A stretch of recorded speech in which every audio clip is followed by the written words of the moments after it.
G'day. G'day. Welcome. I was going to do the welcome today. Go on then. I Oh, wouldn't thank want you to. very I wouldn't want to prevent you from No, doing the welcome. no, with our completely unscripted episodes. Yes, that we do. Yeah. Welcome to Refueled. Welcome to Refueled. Thanks very much for joining us. And I do believe that I've successfully won the challenge. I've produced a Triple H t-shirt today for this episode. Yeah, I couldn't get the Heartbreak Kid sunnies, Ah, yes. so mine's a little more challenging. You just got a t-shirt. I've got to get the whole zip-off pants and everything. Although you've got those. Rowdy Ronnie Piper, I think, you've sort of got to work on that one, I reckon. Well, I haven't got a kilt either. Yeah. Well, I mean, you can get one. I mean, you're close enough.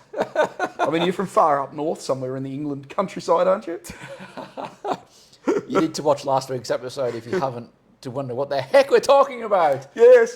So, I guess... Welcome to Refueled Properly, the show that talks all things motoring and cars and coffee. And anything to do with cars. Cars and coffee on steroids today, I think, because Yes. we're doing a fairly late episode on a Friday. We are. And I think we might have to get some whiskey out today. Oh, okay. That's dangerous. It is dangerous, yes. No driving home.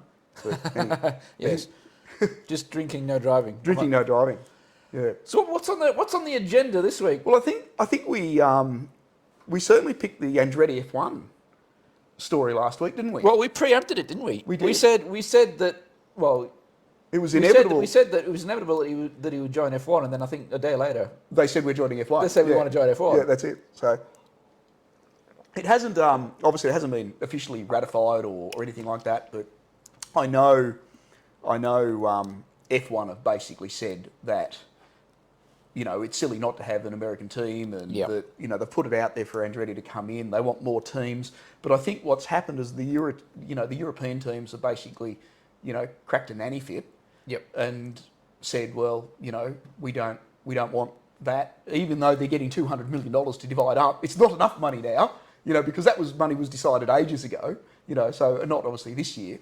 And I think, we started by saying, I think, the coverage of F1 has just grown exponentially, by Netflix. Look at the audience in America and look at the uptake. Like the physical numbers of people that watch F1 in America is just staggering. And they actually go to the track. Especially compared to what it used to be. It wasn't in there at all. Yeah, I mean, the FIA really are behind it. They've got behind it, and they've actually started to call out the F1 teams a little bit. Yep. I know it hasn't gone down well with Toto. It hasn't gone down well with Toto. He's got two supporters in F1. Andretti, that is. Yep. Zach Brown, McLaren, have supported him. Yep. And Alpine team. You know why Alpine support him, don't you? Well, there's rumours about Renault engines. The engine supplier, yeah. So, but they denied that. Yeah. But we'll see. So what's happened, obviously, since the last episode is Andretti have come out and said, like, we've got Cadillac on board. Yep. And we're launching into F1. I think it's 2026 or something like that. What do you think of using Cadillac? I mean, I can understand them being supported by General Motors. Yep. Because obviously, I mean, General Motors are heavily into motorsport with their various, with Chevy and all that sort of stuff. Huge IndyCar program, obviously. Yep. But to use the Cadillac brand, it's really interesting. Yeah. That's really the old man Florida car. The old man. Old man in Florida. You can address your comments to Mark. I don't know. Cadillac, Blackwing. Well, yeah, I know. But basically, when you're ready to die, you go to Florida and you buy a Cadillac. I mean, that's historically been the case, isn't it? Yeah. Look, I haven't seen anything about it. I would be thinking that it's probably due to other manufacturers involved with Andretti. You've got to remember, Andretti Racing is not just involved with one manufacturer. Obviously they're involved with Ford. They've been involved with other teams. Yep. I'm just wondering whether there might be something in one of those other contracts that they've got, which is already a racing program that's running, which says you can't use Chevy. So the way around that is use Cadillac. And look, I mean, I don't know. Yeah, it's interesting, but it is interesting because you think, why go into Formula One as a manufacturer? Well, it's to expose your brand, ultimately to try and generate sales. I mean, the old adage of race Sunday, sell Monday, I guess for the manufacturers is really the reason why they still go racing. To promote their brand, advanced technology, etc., that filters down to cars and all the rest of it. But I just wonder whether, unless Cadillac have thought, we want to target a new audience to try and, maybe lower our age profile a bit. I don't know, but it's certainly it's an interesting one to use Cadillac. It's just not one that would have. It's not one that I would have expected. Yeah. So that was a surprise. Of course, Andretti was in Formula One. I think he was the last American to race in Formula One, wasn't he? When he had a stint in McLaren, not a very good one. not a very good one. So. But I seem to remember him driving the Marlboro McLaren. Yep. And I don't think he even saw out the season from memory. And basically, he was fired because he was just not that good. Yeah. Well, the combination of him and the car didn't produce a result anyway. Put it that way. Yeah, probably. Look, and I mean, it's really a sign of the times, isn't it? I think moving forward. A question that I'll ask you, and this will test your F1 knowledge: how many F1 champions have started their own Formula One race teams? So there you go. It's an interesting one, isn't it? And I know all of them that have done terribly. Yeah. I mean, there's not many. There's not many. No, well, obviously there actually aren't many. You had Stewart Racing. Jackie Stewart, yes, is one. I'll put you on the spot as well. I understand. Prost. Alain Prost. He did. That was terrible as well. That was terrible. That was a complete disaster, wasn't it? Somebody hasn't switched the phone. Somebody hasn't switched the phone off. Yeah. I'll just make sure I did. Oh, you did you? Yeah. Brabham, do you reckon? Brabham is one. Yes, so there's three. I'll tell you that you're closing in on the 6. Ooh. So you're halfway there. Closing in on the 6. Yeah. I'm struggling now. You're struggling? Yep. I think I've got to go way back now, haven't I? I think I've got to go way back now. Well, Alain Prost. Yep. 1997 to 2001. Yep. Jackie Stewart. Yep. 1997 to 1999. Rightio. Couple of years, short history. Yep. How about an American? Or, well, I guess pseudo-American, Emerson Fittipaldi. 1975. So you have gone back a long way. Till 1982. Well, he was Brazilian, wasn't he? Brazilian, yeah. But I think he lived in America, didn't he? Possibly, yeah. But Brazilian, yeah. Graham Hill. Probably not one that many people No, I wouldn't know that he ran a Formula One team. Yep, 73 to 75. Damon never mentioned that. Yep. John Surtees. Familiar name, yes. Yep. So, and Sir Jack. Yeah, grab him, yeah. So I got 50%. You got 50%. You did well. If anybody beat 50%, let us know. Let us know. Because I think those other three would have been you're a true F1 connoisseur. If you I think so. Yeah, and I mean, a lot of people might have said McLaren as well, but of course, no. Well, he wasn't. Never won F1 championship. F1 champion. Yeah. So interesting. Obviously, you can think Ferrari, that sort of stuff. But those names never come up. No. Yeah. I think to cross over from being a world champion to then start an F1 team, that very rare. Very hard to do. Very, very, very rare. Yeah. Hard to do. Hey, we've got one in Australia, obviously. Sir Jack Brabham. Yep. It's brilliant. And harder to do now though. Almost impossible to now. Yeah. You would think that the only way to do it now would be, if Hamilton bought Mercedes. Yeah, well, that's not going to happen. But I mean, I remember that the Stewart team almost sent him broke. Oh, yes. Yeah. Because I think he said it with his son. Yeah. Paul, is it Paul? Yeah, I think it is Paul. Yeah. Yep. So, and look, there were rumours, obviously. And they couldn't pay anybody, and it was just an absolute disaster. The bank come around on Friday night, and they write out the cheque on Friday night for the money that they haven't got in the bank, which goes in the bank next week. And I think, like those stories Yeah. are fundamental across most of the teams in Formula One. Yeah. I mean, motor racing is expensive. Like That team's lineage, if you go forward... It's carried forward, hasn't it? Yeah. You go from Stewart Racing to Jaguar, Yeah, Jaguar. which became Red Bull. Yes. Yeah, there you go. I believe. And I think that's I think that's the timeline. And I think you'll probably find some of the same members in the team probably still there. Probably still there. Some of that's the... it. So it's fascinating. I mean, Formula One is something that we love to talk about. Yeah. And it's fascinating. And I mean, it is still silly season at the moment. I mean, there's stuff going on everywhere. Yeah. You see, Mercedes have obviously leaked a few little They have, pictures or. They're going all in was the headline I saw. But mid-February seems to be the date where they all get officially launched. Yep. Around about there. So we'll see who comes up with any fancy designs or not. Who plays it safe. Yep. But I can't wait to see the first practice. First practice. Oh, the first test session, sorry, and see who's come out the blocks. And Yep. even though it's difficult to judge, but it's always, it's always good to see who's come out the blocks fast. Yep. When the first tests come around, and you kind of try to get a bit of a judgment about who's going to start the season well and who isn't. But hopefully I'd love to see Andretti get in there in 2026. And, it'd shake things up a little bit. And look, if we didn't put down having to go to an American Grand Prix, I think we'd be in the basket to actually get to do in the bucket list. Yep. I think that would be something we'd have to do. Yeah. So maybe another team as well. That I've heard rumours. Don't know much about who they're going to be, but I think we mentioned that Chinese billionaire. Yeah. But whether or not that happens or not. Yeah. I don't know either. But I certainly understand what the European teams, and I mean, you've got Toto Wolff running Mercedes. I mean, you can just imagine the and look, they feel threatened. That's really what it is by Andretti Racing coming in. And I mean, I'd feel threatened too if I was running down the main straight at Nürburgring and a red Andretti race car passing me with a big McDonald's sign on it as well. Or an old bloke in a Cadillac. Or an old bloke in a Cadillac. On his way from the golf course to So, I mean, that's really what can happen. Yeah.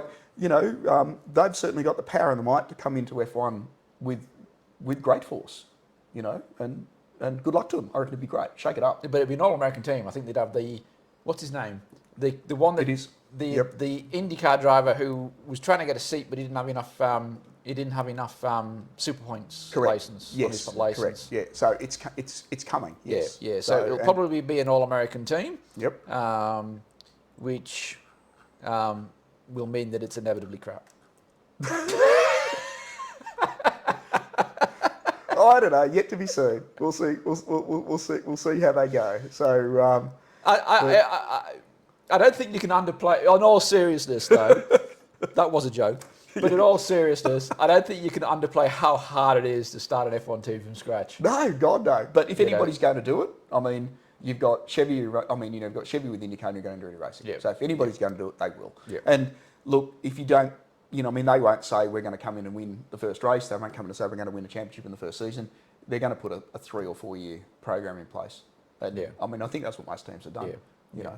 But you can sort of see. I mean, they'll be a serious. I mean, nobody's threatened at the moment. I mean, we've got an American team now, Haas, but nobody's threatened by Haas. No, not at all. No, no. But I mean, a lot of the teams coming with this 5-year goal, right? They've got this 5-year goal of we start here. Obviously, we're going to start at the back, but then we've got this 5-year goal, and it's it's basically moving forward. After year 3, we'll get some points. Year 4 will be challenging, and year 5 will be securing race wins and going for the championship. And you hear all these teams, names come to mind. What was Renault, now Alpine, Aston Martin, in its various guises. Pretty much any of the midfield teams that say, well, we've got this 5-year goal, here's the plan, even Williams. And, 3, 4, 5 years later, they're still where they were. It's so hard to progress because, the top teams, your Red Bulls, your Ferraris, Mercedes, etc. Mighty powerful. And it's not like they're standing still. So to catch up to them, you've got your development. It's just got to be so much steeper. Yeah, no, absolutely. So absolutely. It's really hard. Yep. And I mean, it would be good to see, but I hope they're not pretenders. I hope they're not underestimating how hard it'll be. Yeah. No, I'm sure not. Good luck to them anyway. Yeah. Other news. Summer Nats in Australia. Yes. The biggest street car festival in the Southern Hemisphere, probably. The biggest collection of bogans in the Southern Hemisphere As well, yes. Yeah, there's certainly a few of those. I think they had like 2,700 cars enter. Yep. And obviously they get to cruise, they get to do burnouts, they get to do whatever they like. Yep. They get some great cars as well. Yep. So, you know, they really limit it down. Like Chick Henry started an event which, you know, started God knows how many years ago, 5 years ago, something like that now. I actually went to Summer Nats number 1, Summer Nats number 2, and Summer Nats number 3. Oh, so there you go. And you probably didn't know that. No, I didn't know that. But yeah, I was there, one of the bogans in the crowd. Oh, it was great event. Yeah, you didn't, only went to the first 3. You didn't, and then you realised that you just couldn't keep lowering yourself. I couldn't keep up after that. No, that's it. So Yeah, you figured, you know, the amount of money that you need to build a car is just absolutely staggering. And look, what they do is outstanding.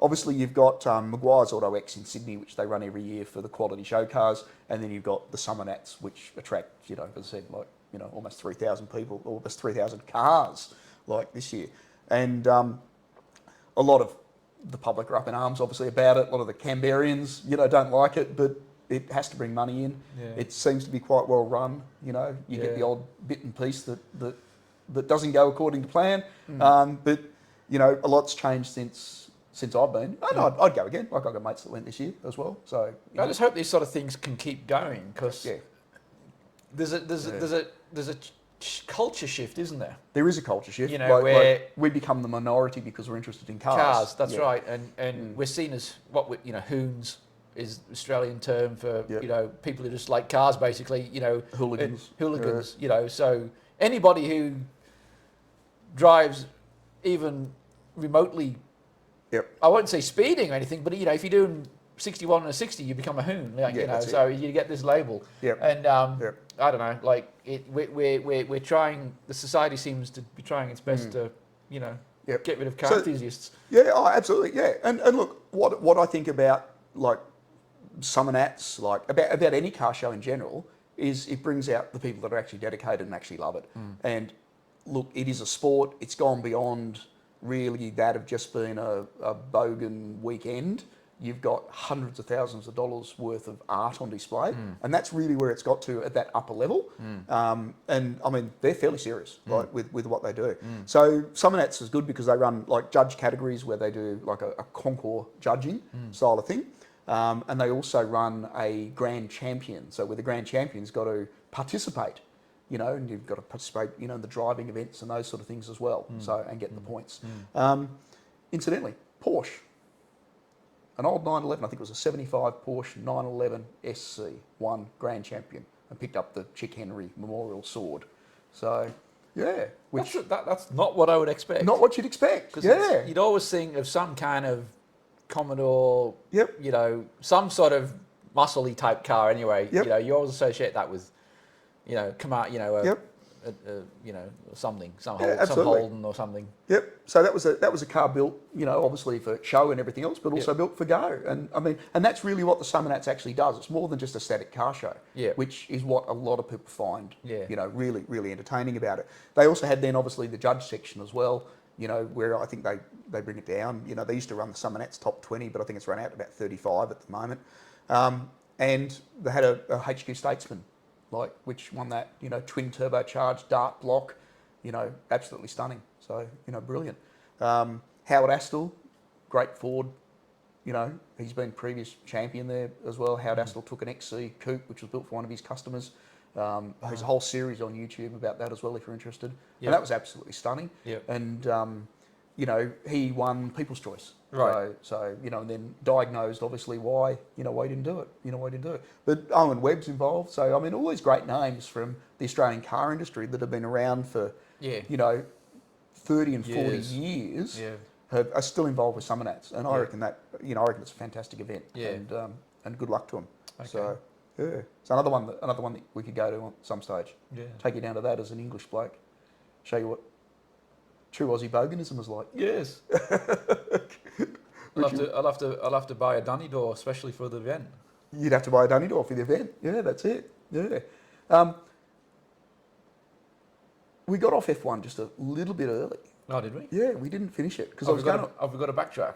This is what happens when we don't have a script. That's it. There's no script, guys. Yeah, it's just casual conversation with coffee. Actually, speaking of coffee, how about we get some whiskey out? What would you like, sir? How about I spoil you with like a bit of the Angel's Envy? So that will, you know, I mean, I know this one's not fair, like because it's The Angels are always envious. the Angels are always envious. So, but yeah, it's never a fair thing when you give somebody Angel's Envy and say pick your best bourbon. So you know, out of it. Cheers. Yes. Cheers. Lovely. Oh, it's just stunning, that is, isn't it? It's lovely. So why did we leave F1 early? Guess whose son is coming into F1? And I know you're interested in a little bit of Red Bull stuff, even though you're wearing a Ferrari shirt. No, I don't, I'm not a Red Bull. I'm not a Red Bull fan. You're not a Red Bull fan? No. There you go. No. You're not a Ferrari fan, are you? No. Not an F1, not Ferrari F1 team. It comes free when you buy a Ferrari. Ah, okay, there you go then. Yes, of course. Yeah. I didn't get a free McLaren when I bought the McLaren poster. Anyway.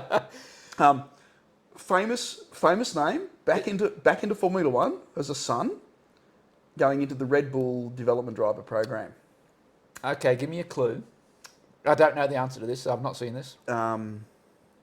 So the father is a Formula One ex-Formula One driver? Yes. How far back do I have to go? Well, not far at all. Okay. No.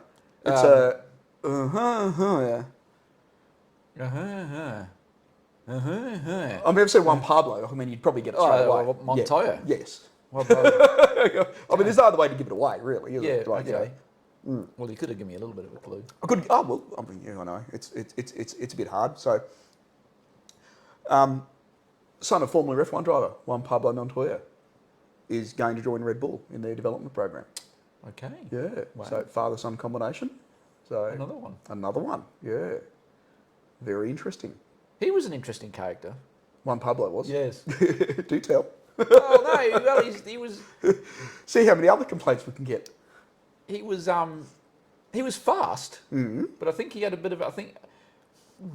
I'll have to dig into that now. But I seem to remember something about a bit of controversy surrounding him, either towards the end of his career or when he left, and I can't quite remember. But it was I think either he was disgruntled with F1 or whoever he was racing for at the time, maybe Williams or BMW, Williams, I can't remember. One of those were disgruntled with him and his attitude. I can't remember exactly, but I think there was a bit of tension. Yep. And maybe it was just, you know, maybe it wasn't quite the corporate fit. I'm not sure. Yeah. But no doubt about it, he was quick on his day. He was quick on his day. Yeah, absolutely. Yeah. Maybe Sebastian might be just as quick. And he went to IndyCar. He went to IndyCar. Yeah, that's right. Yep. Oh, there you go. I didn't know that. Montoya, third new addition. So to the Red Bull Junior team. So just announced, along with Zach Maloney and Enzo Fittipaldi.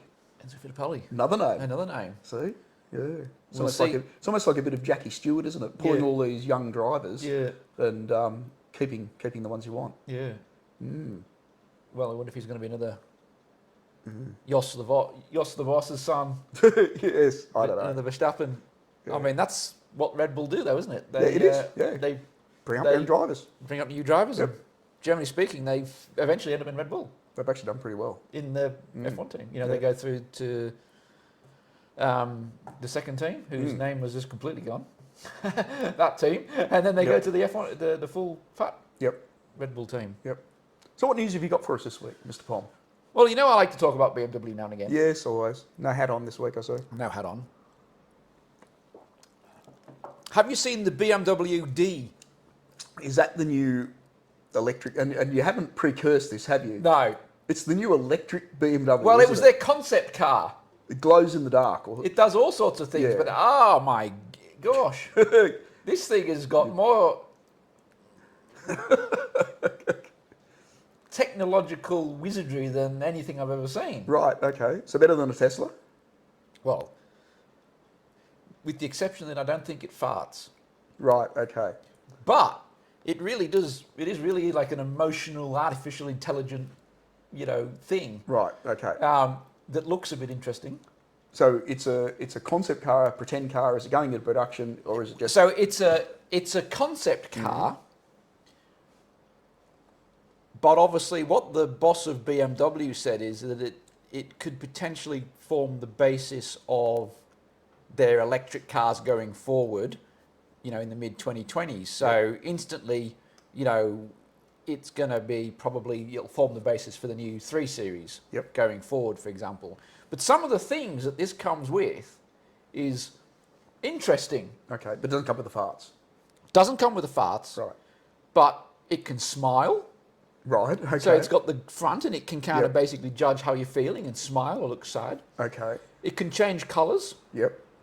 But it's a bit more than just changing colours. It's got 30-odd colours to choose from memory.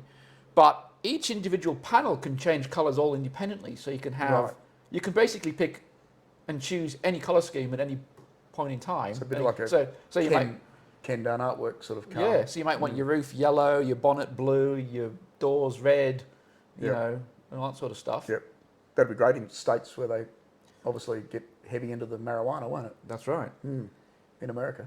You can have an emoji in your face that's looking out the window While you're driving. Yes. Excellent. So if you're driving along, so if I'm driving, if you've got one, right? If you're driving along and I'm coming to overtake you and I look out my driver's window to look at you, there's an emoji of your face looking up your back. No joke. Yep. So when the police drive up, what else can you do? Well, I don't know whether you could program it. You give them a bird. Yeah, that's it. Yeah, scratching your face. Yeah, lovely. Yeah. What else have we got? There's no dash. No dash. Now, obviously Tesla started that. Yep, no dash. The no dash but the screen, but it hasn't even got a screen. It's got nothing. So how do you know how fast you're going? All the infotainment system and everything is on the windscreen. Right, okay. So you've got various elements on the windscreen that you can obviously minimise, move around, that sort of So stuff. you're going to tell me it's going to be self-driving as well? Well, it's funny you should say that. Because you can change the windscreen so that when you're driving along, or you're being driven along, you're not necessarily looking at the windscreen. Right, okay. You could have a completely different setting from where you actually are. Like down at the beach? Yeah, or wherever. Okay. So you could be driving through some cityscape, Yep. but you're actually driving down a country road. So they But when you look out the window, you can see buildings and all that sort of stuff. So what you're telling me is that the design department, I think in Munich, isn't it, for BMW? Probably, yeah. Are now all taking drugs. And they've completely gone barrelloed off the edge. It's the Germans having fun. With the Germans having fun. Yeah. Well, that's unheard of. It is, isn't it? Yeah. But it's quite interesting. Emotional intelligence and the ability to recognize the needs and feelings of our counterpart is one of the most important virtues in our digital and busy everyday life, BMW say. It sounds like Volkswagen. So, and we know what happened there. Yeah. So it's been labelled as the ultimate companion. Oh, Jesus. So what do you think? So unlike the Australian tradie that actually left his wife for a blow-up doll and was taking the blow-up doll around with him this week that made the news here. No, that just shows the intelligence disparity between the Germans and the Australians. Well, he was a tradie. Yeah. Yeah. Well, all Australians are tradies. Yeah. Well, most of them. So, a German will... Mark, comments below. A German will ditch the wife and take the car. Yeah. This artificial intelligent car. An Australian will ditch the wife and take the blow-up doll. In his Nissan Navara. In his Nissan Navara. So it could have been a Hilux. Could have been a Hilux. Yeah, I don't know. Yeah. I didn't pay that much attention to it. But yes, it just shows you though, where the car is going to become, really is the integration of AI, artificial intelligence, into the car, where you can tailor the look, feel, everything about it to how you're feeling. Yeah, I mean, it's inevitable that we're going to be driving less. Yeah, like is really what it is. Yeah. And I mean that's a shame. But if there's less people on the road, I'll actually be happier about that. So will I. Which would be great. Which will I. Which will I. So yeah, interesting vehicle. Lovely. Latest addition to the, speaking of electric cars, latest addition to the electric truck range has been announced. And I've even had my mates that drive Dodge Rams mention that, oh, well, now we've got an electric Ram. Ha-ha. You know, beat the electric F-150. So Dodge Ram has come out with their electric Ram 1500. So this week. And it's got all the bells and whistles and probably no different to anything else. can't tow, doesn't have a lot of range, all that sort of stuff, which will be synonymous with all electric vehicles. I know Ford have said electric Ranger as well is going to be exactly the same. It's going to go all electric at some stage as well. So there will be an all electric, Ford Ranger. Once again, they can't tow now. So what's going to change? Speaking of Ranger, did you see the Ford Rangers hit the TV today, tonight, whatever, current affair? I haven't, but it doesn't surprise me. So the new Ranger, owners have been having problems with them. Oh, geez, that was strong. Yeah, it was, yeah. The owners have been having problems with them, apparently. Yep. They just switch themselves off, won't start. Do a Jeep thing. Yes. It's good. Dash goes blank. Won't engage gear. Yep. All these problems. Excuse me, guys. Do we need to take a break? No, we're fine. Keep going. It's all good. I'll recover. So We'll be the first podcast to die on television. that's right. So it sounds like Ford are living up to their usual standards, and of course, so it you've got stories of the new Ranger gets delivered and within weeks it's back to Ford and it sits in the dealership for months getting repaired, comes back, driver drives around for a couple of days, breaks down again, off it goes in the tow truck, back to Ford, blah blah blah, and it's back and forth, and there's been quite a number of the examples of this, and it's electrical gremlins, it's engine gremlins, it's gearbox gremlins, it's all this sort of stuff. Yeah, I know they've had a few gearbox problems, haven't they? Where that gearbox shifting, that 10-speed automatic. That 10-speed automatic. That has a lot of It development seems issues. like the new Ranger's got some issues, and excuse me, the Ford are doing their usual thing of trying to cover it up, pretend ignore it doesn't happen, ignore it. And until they're forced to, and then all of a sudden they they give the customer new vehicles because it ends up being a lemon. Remember the gearbox issue that they had in the Focus, and of course they'd go back to the Ford dealers and go, oh no, it's supposed to be like that. Yeah. So obviously Ford are getting no better than their customer service, which is a real shame because as we are Ford fans, we love Fords, but we don't like new Fords. No, well, I don't anyway. No, they're crap.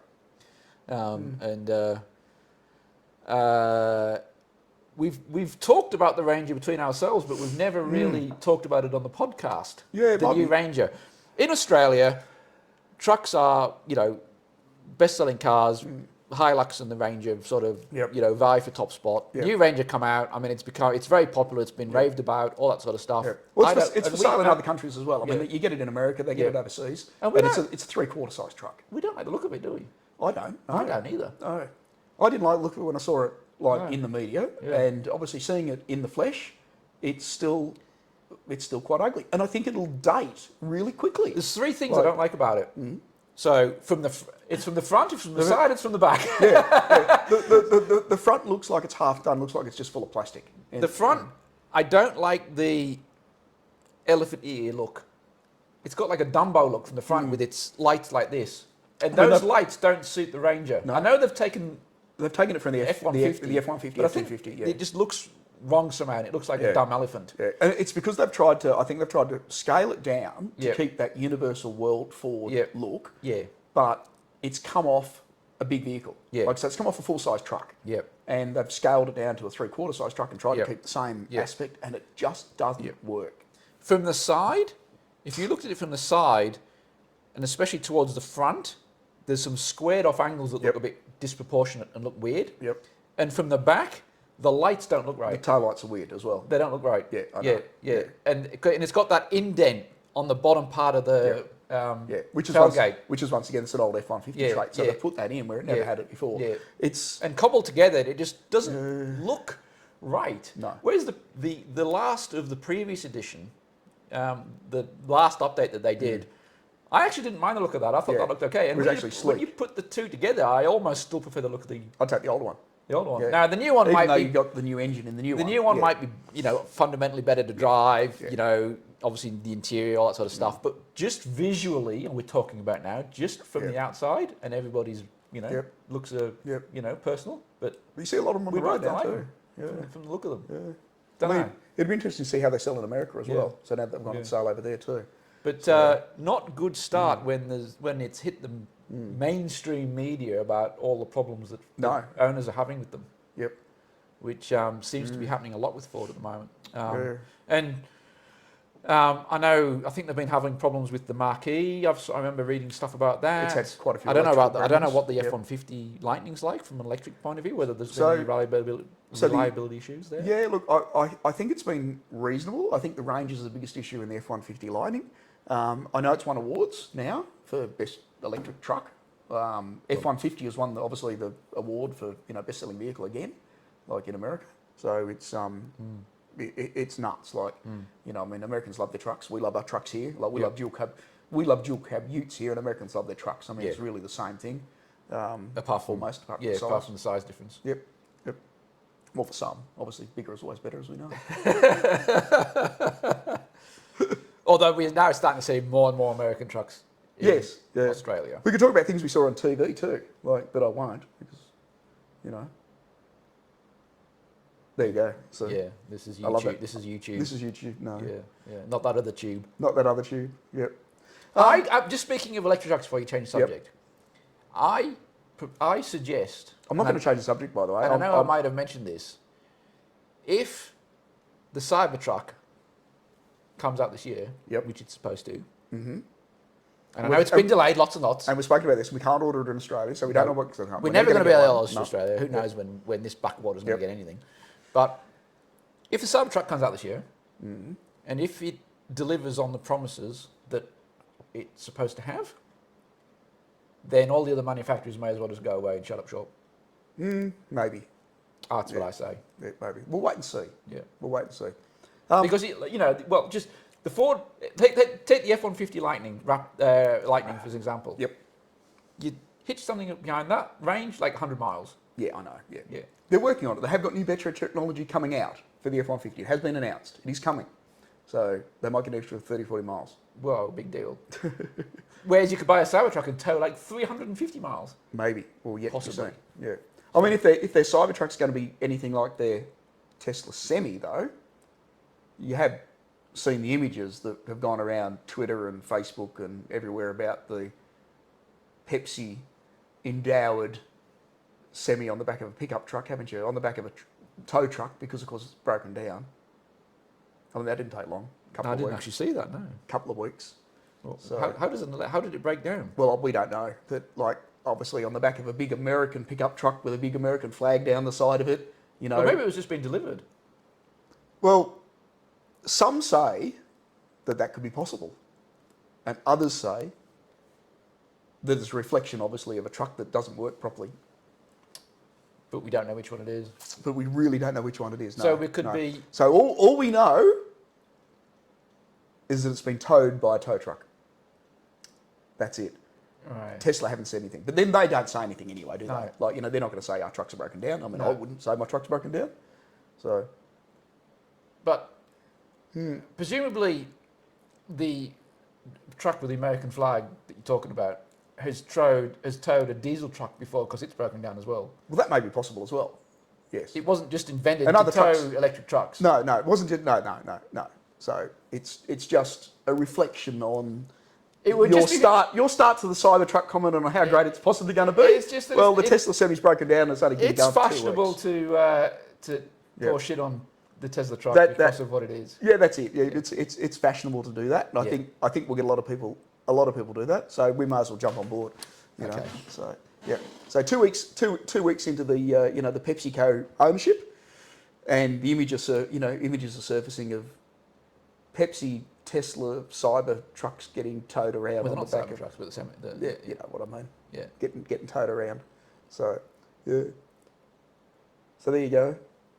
Wait and see. Wait and see. So I thought you'd be interested in that one anyway. I'll just throw that one into our little electric car chat this week. Okay. Yes. Speaking of electric cars, all cars get tested, as you know. They do. We call it the ANCAP testing here. Yep. So they do a 5-star rating or 4-star, 3-star, whatever rating. Yep. On that. What do you think would happen when a group of crash test dubbies have a few whiskies on a Friday night? That would be good to see. Just that. And crash test a golf cart. And that's the reaction that they had when they crash tested the golf cart.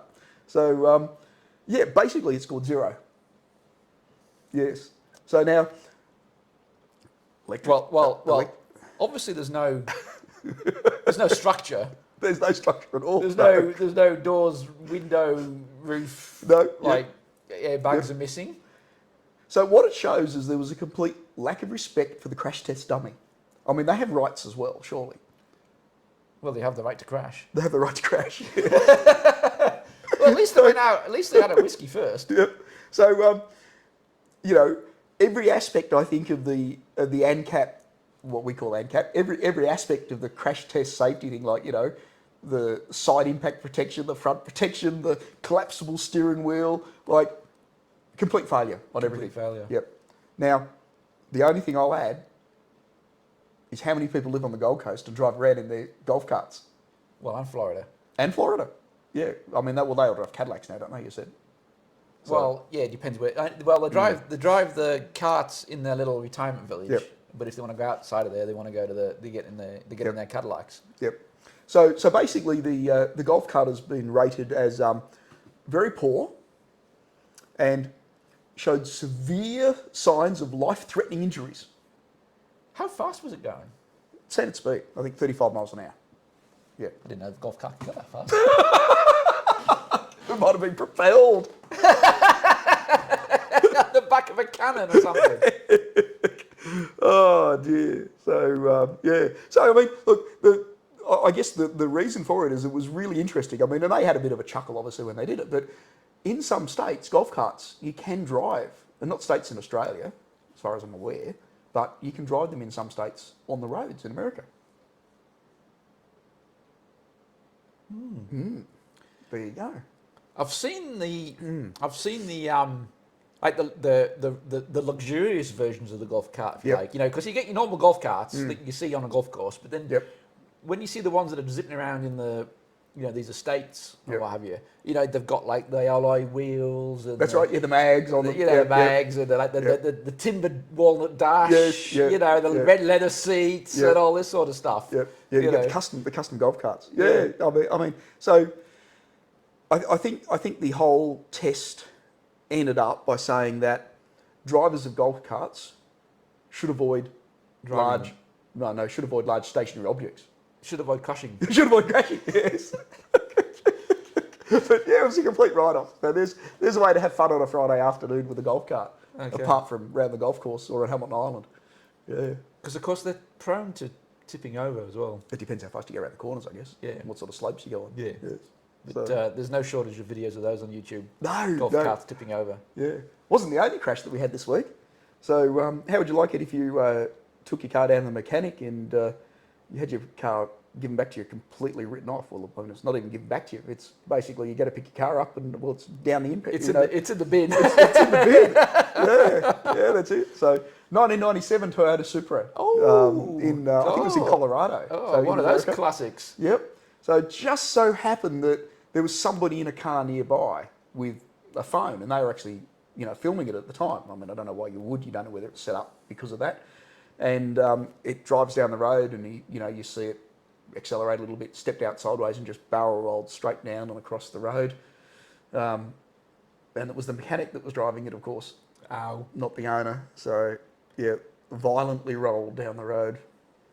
Could you imagine if you were just, you were sitting in the the waiting room, getting your car serviced, and say it was, it wasn't just a run-of-the-mill car. I mean, that's getting towards classic status now, I guess. A Supra, Supra. I mean, and heavily modified too. I mean, we're actually looking at the pictures here, guys, which we can't show you, but obviously, big intercoolers on it, big turbos, big pipes. And the things, it's gone. It's your pride and joy. You've had it. You invested loads of money. It hasn't got a mark on it. You take it down to be, take it down to the shop to be repaired or serviced or whatever. You're sitting there. You're flicking through the magazines. You're having a coffee, whatever.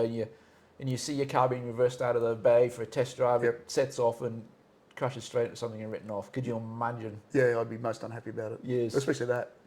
I mean, I was actually... And it's irreplaceable. You just can't replace it. It's irreplaceable. I mean, I was at the dealership this morning, so some of that actually went down, so I had to take the car back to get the seatbelts fixed. And they roll up and open the door and say, Well, you know, I've had a warranty recall. You know, I've had like about 15 of them.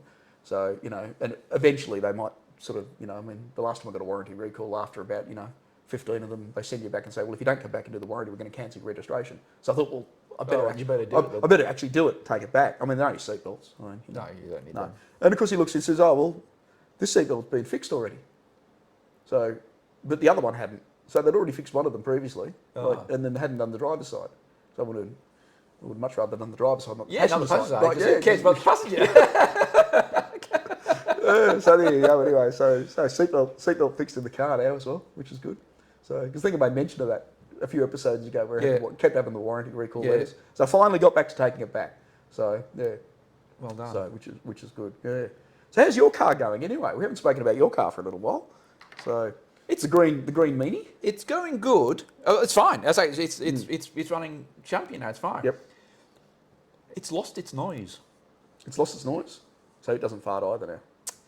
So what noise did it have before? Well, the RS near the plenum was and I can't remember the bloody thing it's called.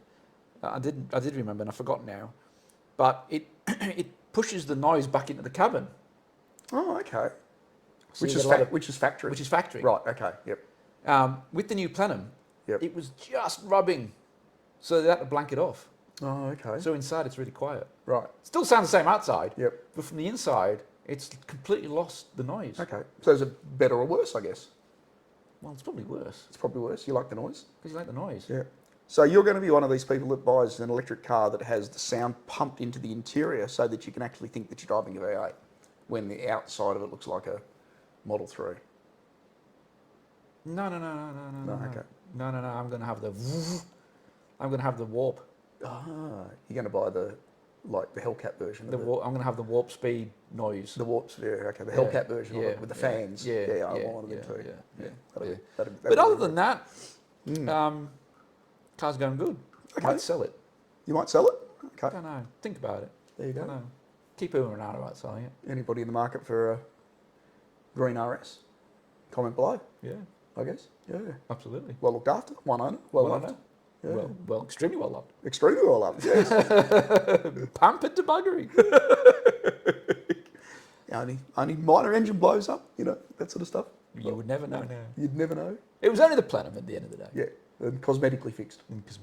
Which is lovely. So, yes. Hyundai's obviously bringing out their iconic Hyundai. Yep. So obviously they've got around all their, you know, labour force running out the back door. Labour force running out the back door and noisy exhausts. And noisy exhausts. Yep. Speaking of noise. Speaking of noise, yeah, haven't heard any more on that. So other than obviously that's been discontinued. So yes, took the Mustang out. If you're interested, first run of the year. How far did you go? A couple of 100 kilometres, would you believe? Yep. Wow. Didn't even so this was obviously a club run. It was a club run. Yeah. So club run. Otherwise, you would have been illegally driving. That's correct. Yes. Yeah. Correct. Because you can only drive 5 minutes down the road. Yeah. On club registration, we're allowed to do club runs, so we're fully insured and licensed and registered and all that sort of stuff that comes along with it. So we do our annual club fish and chip run the first weekend of January. Did you break down? No, I didn't break down. Did you overheat? No, I didn't overheat. Didn't run out of fuel. Did you overheat? No, I didn't overheat. Because I know you've got no cooling. No, there's no cooling. There's no air conditioning. There's no air conditioning. You got to wind the windows down. But it was an afternoon evening run, so we can wind the windows down and obviously drive faster, which works for the cooling. But of course, as it starts to get darker, then the lights don't work as well because of course it's 1960s technology. So you actually drive the candles blow out. The candles, the candles aren't quite as good as what you would expect them in a brand new car. So you know, you really want to drive during the daytime because you can see a lot better, but it's too hot. And if you drive at night when it's great to drive, you can't see. So yeah, so it was all good. So yeah, and you do this for fun. And we do this for fun. Yeah, it was great. It sounds so. Yep. So went to a brewery, had fish and chips. Yep. No drinks because I had to drive. Yep. So in the dark, without any lights. In the dark without any lights. Yeah. So that was good. So, did any of your cars break down? Not as far as I'm aware. So this must be your first collection or gathering, I should say, of ancient vehicles where none break down. Yeah, quite possibly. Because I mean, these are like 60 years old, aren't they? Yeah, that's right. Yeah. they're getting on, you know. Almost as old as you. And you break down all the time. Well, actually, my car is as old as me. In fact, it's more reliable than you are. In fact, I think it's 3 or 4 months older. And you can't see in the dark either. And I can't see it in the daytime. Oh, dude, which is good. But no, it went well. And I said I don't think we had any breakdowns. So, you know, we had people even drive further than I did. My so gosh. it was absolutely astounding. What is the oldest car in your car collection gathering? Not your car collection, sorry. In your car gathering, in your community. Well, it'd be 65. 65. Yeah, and that will create a bit of a stir for any of the Mustangers out there because they'll say 64 and a half, but I'll call it 65. Okay. You know, so, but everybody knows about that. We're not even going to get into it at all. No. So because I'll go to sleep. You'll go to sleep. Yeah. It would get 1,000 people complain. Okay. Like, so, but yeah, 1965. So it's the oldest. Yeah. Even though some come out 64 and a half. Okay. Oh yeah. So there you go.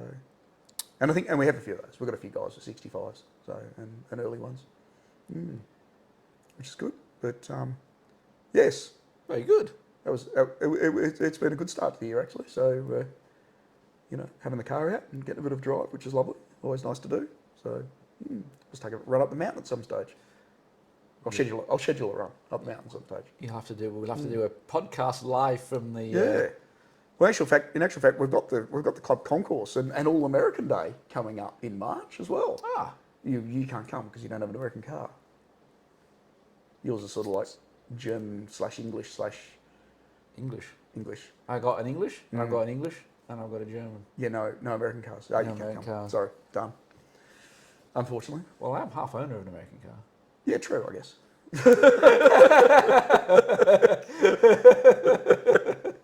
In a way. Yeah. Oh dear. So I don't know what else we've had news. No, I don't think we've got anything that's happened at the start of the year. I mean, there's some V8 supercar news, but I mean, it's all just driver stuff that's changing, and you know they're doing lineups and they're doing Shane Van Gisberg's obviously got a New Zealand co-partner now because Tander's obviously left, so they've obviously started to announce that. But I don't know whether there's enough in there to really have a bit of a chat about. No, we'll save the V8s for when we get a bit closer to the first event, which I think so. Yeah, which will be fairly soon. Yeah, next couple of months. So I know we did say, I asked you a question during the week. I said, who do you think is going to be prolific driver in V8s this year? So maybe this is how we leave the V8s in this episode. And obviously, who do we think is going to be up there at the front again? Coming out, and obviously you've got to say Shane Van Gisbergen is going to be up there, being the champion and leader, and all hail to the New Zealander. What about Cam Walters? What do you think? Possibly, but I reckon he's got some talent. He is. He's a good driver. Tickford are just a little bit. Yeah, mate. I mean, obviously, yes, might need a little bit more improvement. Tickford are just a little bit up and down. Yep. Might need a little bit. Great looking car. Yep. The Monster it's Energy is the best looking car in the grid, without a doubt. But they blow a little bit hot and cold. Yep. I'm going to go with Chad Mostert as the dark horse now that now that they're running the Mustang. What was HRT? Walkinshaw Racing, all that sort of stuff. We've now gone to Ford. Back. Like we started the episode with Andretti, and we're going to finish the episode with Andretti. Yeah, that's it. They're now running the Mustang, and Chaz is a pretty fast steerer. Yep. And I think they might be. I think they may be a bit of a dark horse for the. Well, we'll try and cover a little bit of that throughout the year as well. Yeah, which would be good. So. Very good. I think I'm done with all my we're done for this news week. For the week. Yeah. We shall come back next week with some new news. See what happens this week. Yeah. And we might come up with a theme of some sort for the podcast. A theme of something for the podcast. Yeah, we'll come up with something new. Well, I thought I dressed up this week. Yeah. Like Triple H, come on, I did. You refuse to believe it. I know. I thought you were going to have a long wig on. Oh yeah, okay. Thank you very much. Yes, but I know you doubted me. I said I'll turn up in a Triple H t-shirt, so I'll turn up in a Triple H t-shirt. Well done. Thank you, sir. I'm impressed. Very good. Thanks for listening, guys. We'll see you next week. Have a good week. Excellent, guys. stay tuned. We'll be out soon. Have fun. Like, subscribe, and all that jazz. And if you're listening to it on Spotify or whatever, then give it a 5-star on there. Yeah, I'd love you to. No worries, mate. Great. See you soon. Bye. Cheers, guys.